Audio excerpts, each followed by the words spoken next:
everybody, good afternoon from Jamaica. My name is Sally Roper and I'm coming to you from Ocherius, where I have my little home studio, soon to relocate to Montego Bay, so I'm super excited about that.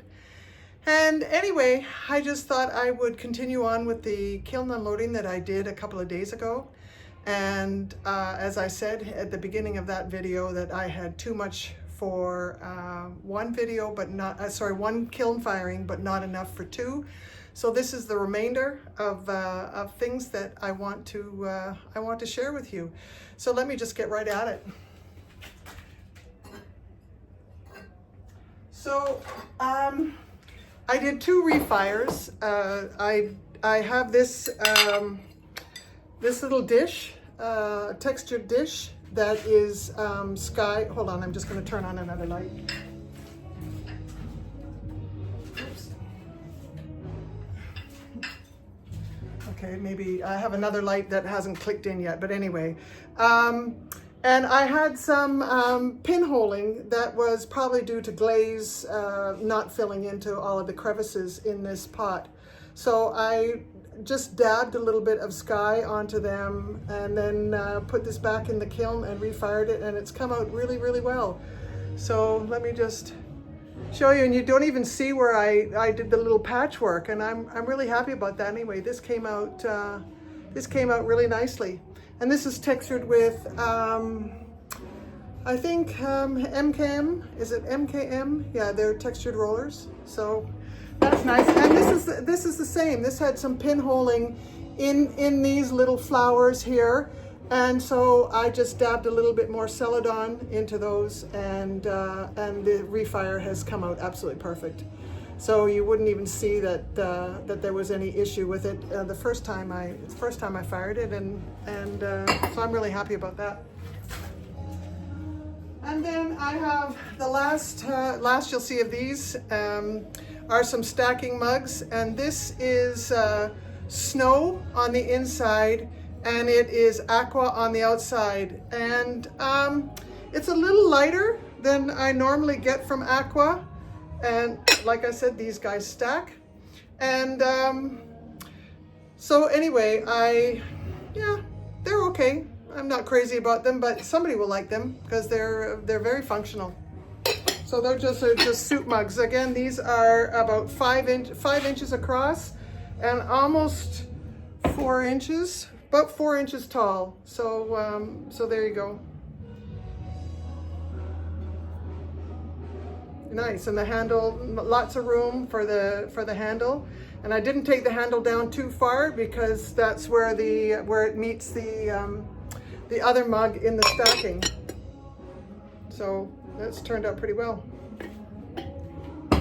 I'm excited about some of the things that I have in this firing, and you're about to see one of them right now.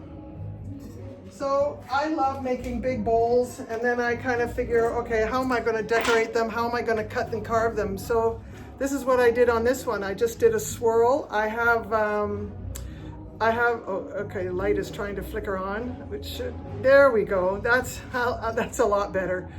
Okay, so I have a bunch of hole presses, and I just took them in there, and so the cutouts just swirl up the bowl. This bowl is for a 12, it's just over 12 inches, 12 inches wide and probably about 6 inches tall. And like, I really like that, and so much that you're going to see another one just like it. And this is in the Coyote Celadon, Coyote Cobalt. And I love Coyote Cobalt because when it breaks, and I don't know how to show it to you, but if you look, maybe that's it. If you look around the edges of the holes, it's white, and it breaks so beautifully, and it really accents and shows those holes up really nicely. So give it a shot if you dare to go. It's a bold color, there's no doubt about it, but it's a nice bowl. Oh, having said that was the last of these mugs, I lied. So here is a flip and a flop. It is seaweed and eggshell. And you can see that I kind of didn't take as much care on the rim on this one as I did.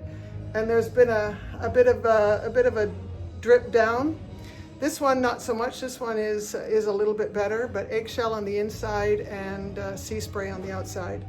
So those will make a nice his and hers pair of stacking mugs. And they stack nicely. So there you go. And I have one last one. It's done in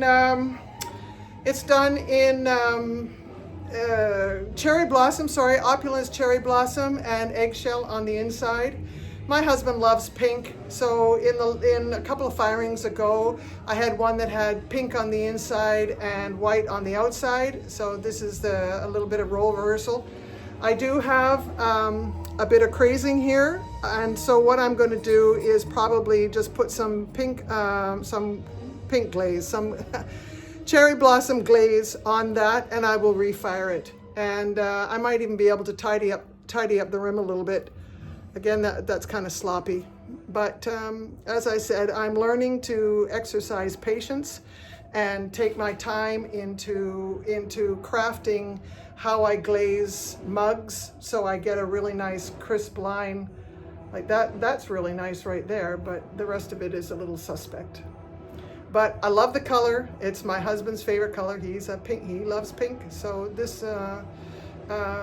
will probably end up going in our cupboard. But I am going to try and address this issue here, and that will only be done by a refiring. So there you go. And I have another spoon rest, and this one is done in eggshell and just stamped in the middle. And you can see the nice flat area for the spoon just to sit very nicely, and the neck of the spoon will sit in there very, very nicely.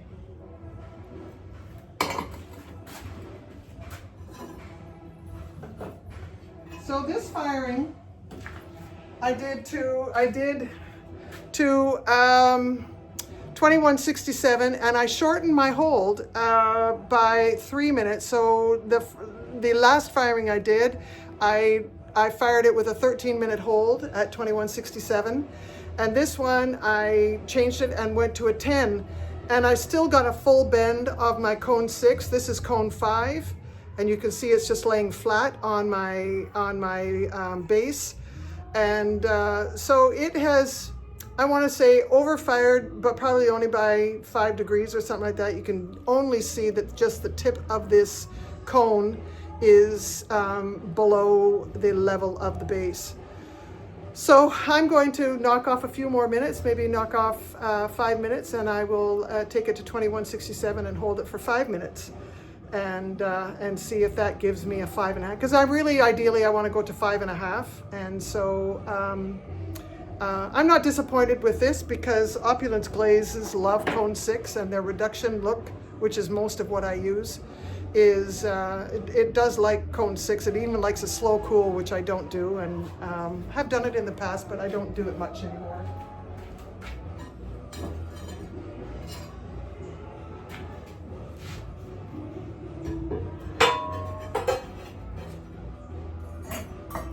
Okay, these you've seen these before, and I like to make them for the craft market that I have next weekend.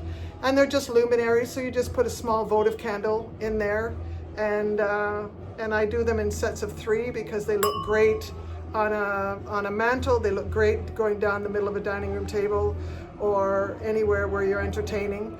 But I wish I could show you how they refract the light when the candle is burning, but I can't do that right now, middle of the day. And so I always make them in 3s. So there's the 3rd one, and this is done, as you know, Opulence Sea Spray. And this is, so these are a little bit different. These are done in Opulence Eggshell. And then I did a little bit of light flux, a little dab of light flux right along the upper part above the top row of holes. And then I took indigo float, and because I know indigo float runs well over the opulence reduction look, the sea spray and the eggshell. And so I like how that came out. It's pretty nice. I got a good run, good drips. And again, this is done in sets of 3, so there's 2, and the third one is still in the kiln. But so this is obviously opulence eggshell. It is light flux, and it is Amico indigo float. And I took the indigo float only to about halfway down the second row of holes, so you can see the run I got. It's really nice, just all these little fingers of color. They're really pretty. And here's the third one. Like I said, I make them in sets of 3, so there's the third one. And interesting on the rim here of this one, that the indigo float pulled all the color down up from the rim, because I do take the indigo float right up to the rim. And you can see on this one, well, it's happened on that one too. I didn't really notice. We see how that one, the blue goes right up to the rim, and this one it doesn't. But I don't think that really matters. I think that just adds to the charm of the piece and shows that it's homemade, which it is, or handmade, I should say, not homemade, but handmade. So here's another of these bowls, and I so enjoyed making the first one that I made 2 of them, and they're the same size. So hopefully somebody will enjoy them and buy them. But anyway, you can see how all the holes just go around. It's really pretty, again, with Coyote Cobalt. And we're already in the last row.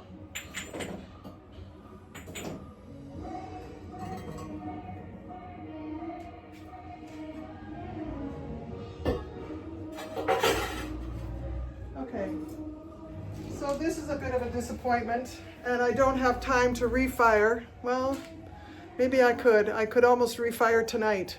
Maybe I might do that. Well, I hate to refire just with one bowl. But this is opulence eggshell, and again, the light flux on the rim, and then the indigo float. So funny enough, it might sell well with these. It's the same glaze combination, and a pattern that I'm known for, but a lot of people, I always have these cutouts for every show that I do. So so that's it. And the rest is ornaments. And so as I told the last time, I just have these Nikon wires, and I just put them between 2 pieces of kiln furniture. And then so this one's got a bit of a bend. I'm going to be ordering some new alumina ones, which are not supposed to bend at all. And I can get those through Sandbow. If anybody's interested in bead making or making charms and hanging them, the alumina ones apparently hold steady. They don't bend, and they have a much better shelf life. Anyway, just some ornaments that I made. These are obviously angels, pineapple, star, and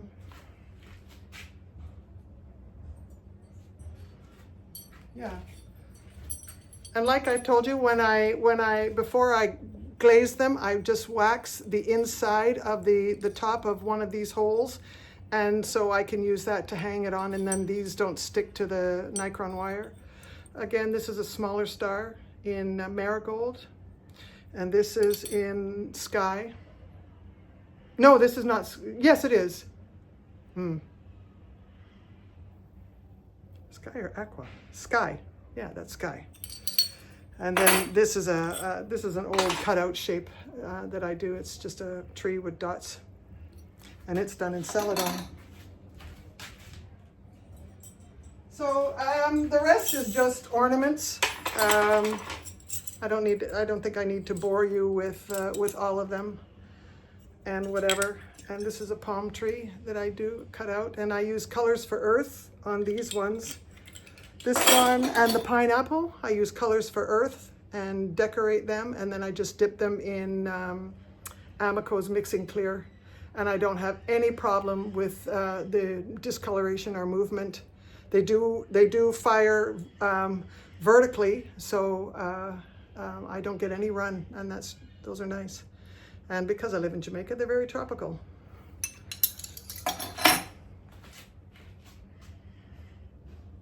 All right, so the rest are just stars and one one lone Santa Claus hat, and the rest are stars. So I'm not going to continue. I'll just take all those out after I end the video. So it's Thanksgiving Day in America, and so to all my American watchers and subscribers, I wish you a happy Thanksgiving Day. And if you like this video, please hit the like button, and if you want to leave me a comment, I'd be happy to answer it. I wanted to talk a little bit this time about patience and understanding that where even 6 months ago, I would do all my glazing in one day and just push it through from 8 in the morning, and it's still at 10 o'clock at night, I'd be rushing to glaze, and I would just be exhausted beyond words. And then that was because I was rushing to get stuff ready for a show and get it in the kiln so I could fire it and unload the kiln on a Saturday to have a show on Sunday. And I wasn't very good with time management over the months that I actually have nothing to do, is when I should really be making the ornaments and the Christmas products. So what I have taught myself and what I have learned is that patience is a virtue. And in fact, the glazing for the last load and this load, which was all done at the same time, took me 3 days. And that's a first for me. And I just took my time. I would glaze for, 3 or 4 hours, and then I would call it a day. And again, I'm assisting my husband as he gets over his broken leg and stuff. So I do have other distractions, and I'm moving. So I have that packing up to do. So there's a lot going on in my life that I wasn't able to devote as much time, secular time, into my pottery. So I have forgiven myself that I'm not as prepared for this show, which is next weekend. I'm not as prepared as I should be, as I want to be, and I like to be. But it is what it is, based on all the circumstances and the things that my family and myself are going through right now. So thank you for letting me vent a little bit. And again, happy holidays. Enjoy your holiday weekend, everybody. And for those of you who are not in the States, then it's just it's a normal Thursday, and tomorrow will be Friday, and then you can have fun on the weekend.